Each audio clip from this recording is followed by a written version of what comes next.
The battlefield infirmary still smelled of smoke when Sergeant Daniel Ruick stumbled inside, his armor scorched and his ears ringing. All around him, human and alien soldiers groaned on cots as medics sprinted between them in a frenzy of shouted orders. "Rook!" The head medic barked, his voice cutting through the chaos. "Get over here!" Daniel staggered forward, his body aching. "I can still fight." "No, you can bleed," the medic snapped, grabbing his arm and dragging him toward a sealed chamber in the corner. "We have an urgent cross-species transfusion request."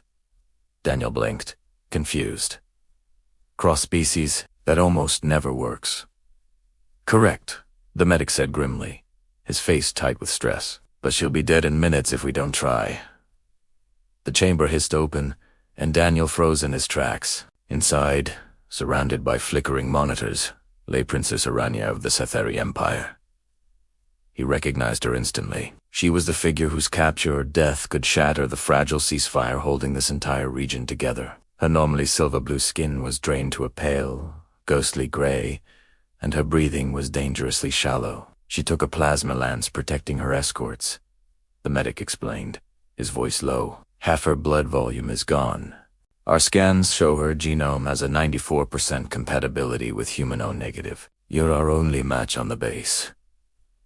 Daniel swallowed hard, the weight of the situation crashing down on him. "And if this fails," the medic's eyes met his, "she dies, and the war probably starts all over again."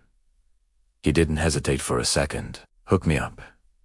The process hurt more than any wound he'd ever taken on the battlefield. A complex machine hummed beside him, its tubes glowing faintly as it drew his blood, mixed it with stabilizing agents, and then carefully fed it into the princess's veins. He watched her chest, hoping for any sign. It rose slightly, then again, this time a little stronger, vitals improving. A nearby medic murmured, relief in his voice. "She's responding."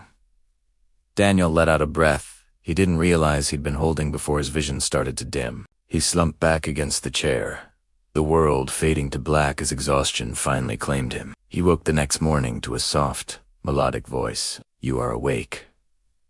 Daniel's eyes fluttered open. He found Princess Aranya sitting gracefully on a stool beside his cot, her posture regal despite the standard-issue hospital gown she wore. Her luminous violet eyes watched him with an unsettling intensity that made him feel like she was looking straight into his soul. Your Highness," he managed, feeling a bit flustered. "Glad to see you're alive."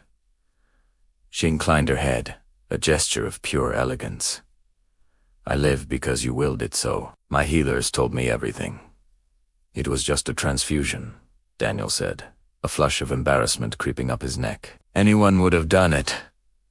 "No," she corrected him gently, but firmly. "Many would have let a Sithari enemy die, even an ally of convenience." "You're not my enemy," he replied simply. "You were just a person who needed help." Her expression softened for a moment, then shifted into something far more serious. "Daniel Rook, human soldier. From this moment, I owe you my life. According to the most sacred Sithari tradition, I am bound to you until this debt is repaid." Daniel sat up so fast, he nearly toppled off the cot. "Bound? No, no, no, no, no, no, no. It is sacred law," she interrupted, her voice leaving no room for argument. "I will remain by your side." The problems started immediately. Aranya followed him everywhere. To tactical briefings.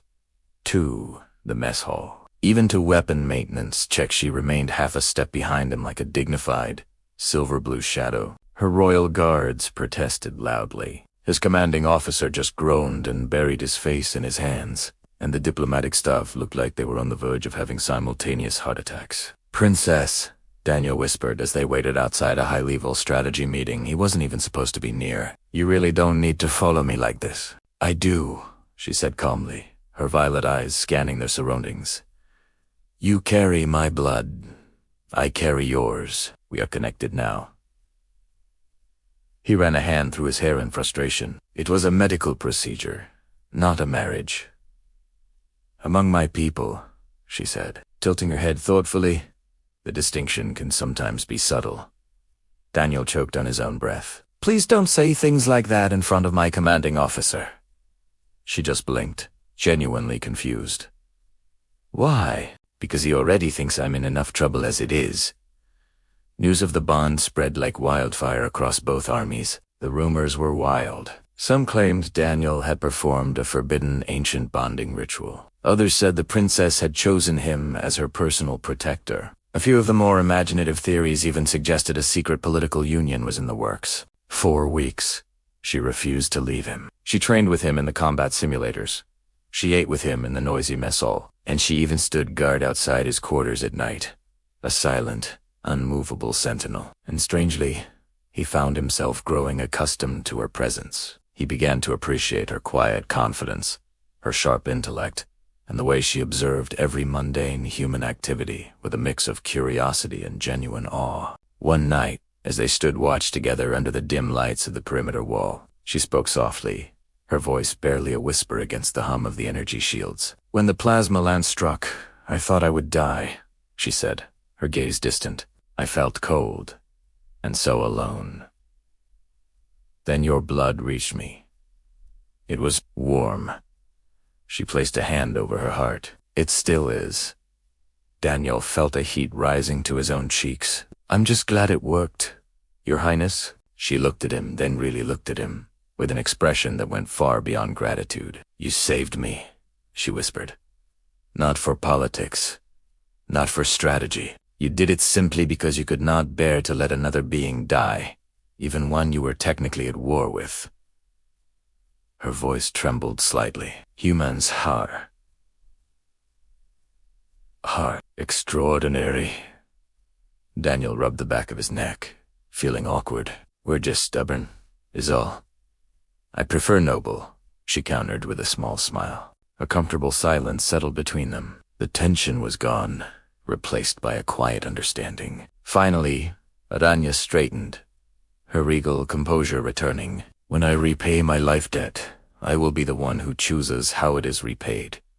And how's that? Daniel asked. A sense of curiosity piqued. She turned to him, and her lips curved into a radiant, mischievous smile that lit up her entire face. By staying at your side, even when the debt no longer binds me. Daniel's heart skipped a beat. The war would end someday. Alliances would shift, and empires would rise and fall. But whatever came next, they would face it together, because some bonds weren't forged in politics or treaties, but in the simple, selfless act of saving a life. Thanks for watching. If you enjoyed this story, don't forget to like, subscribe, and hit that notification bell for more.